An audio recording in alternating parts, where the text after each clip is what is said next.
দিয়ে থাকি, যদি ফসলের জাকাত দিতে হয় তাহলে কিভাবে দিব, কোরআন ও হাদিসের আলোকে জানাবেন।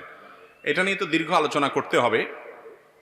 মৌলভীবাজারেই গত সপ্তাহের যে মাহফিল ছিল সেখানে বিস্তারিত আমরা বলেছি, সেটা অনলাইনে আসলে ক্লিপটা আপনারা শুনে নেবেন। বাংলাদেশে অবহেলিত একটা ফরজ কাজ হলো ফসলের জাকাত।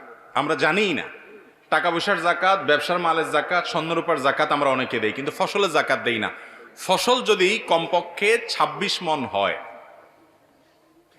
অনেকগুলো আমাদের মতো, অনেক ইমামদের মতো 16 মণ হলেই দিতে হয়। নেশাব নিয়ে একটু মত পার্থক্য আছে। 5 ওয়াসাক হাদিসের ভাষ্য অনুযায়ী ওইটাকে কনভার্ট করলে বর্তমান হিসাবে কত মণ হয় এটা নিয়ে মত পার্থক্য আছে। তো হানাফি মাযহাবের উলামা ইকরামের দৃষ্টিকোণ হলো 26 মণ যদি কারোর ফসল হয়, সেই ফসলটা যদি নিজে পানি সেচ দিয়ে করতে হয় তাহলে সেই ফসল থেকে 20 ভাগের 1 ভাগ জাকাত দিতে হবে। আর যদি আসমানের পানি দিয়ে হয়ে যায়, নিজে সেচের পানি দেওয়া না লাগে, তাহলে সেক্ষেত্রে অর্থাৎ পয়সা খরচ না হয় সে ফসলের পানি দিতে গিয়ে, তাহলে সেক্ষেত্রে 10 ভাগের 1 ভাগ, অর্থাৎ 100 কেজি হলে 10 কেজি, আর 20 ভাগের 1 ভাগ মানে 100 কেজি হলে 5 কেজি। এই পরিমাণ ফসলটা গরিবকে দিয়ে দিতে হবে, জাকাতের হকদার মানুষকে দান করে দিতে হবে।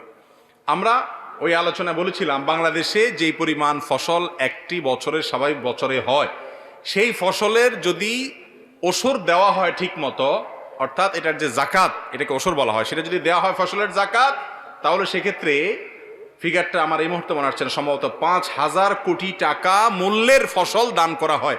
খাদ্যের যে অভাব দরিদ্র মানুষের মধ্যে আছে এটা দূর হয়ে যাবে। তো যাই হোক, যাদের এই পরিমাণ ফসল হয়, যাদের কম হয় তাদের দিতে হবে না। এই পরিমাণ যাদের হয়, নেশাব পরিমাণ যাদের হয়, যতবার এই ফসল হবে এই ফসল থেকে আপনি গরিবকে ওই পরিমাণ দান করে দিতে হবে। আমরা অনেকে হয়তো এমনিই দান করি, কিন্তু জাকাত হিসাবে দান করি না, এটা বড় ভুল। এই ফরজটা আমাদের অনেকের আদায় হয় না।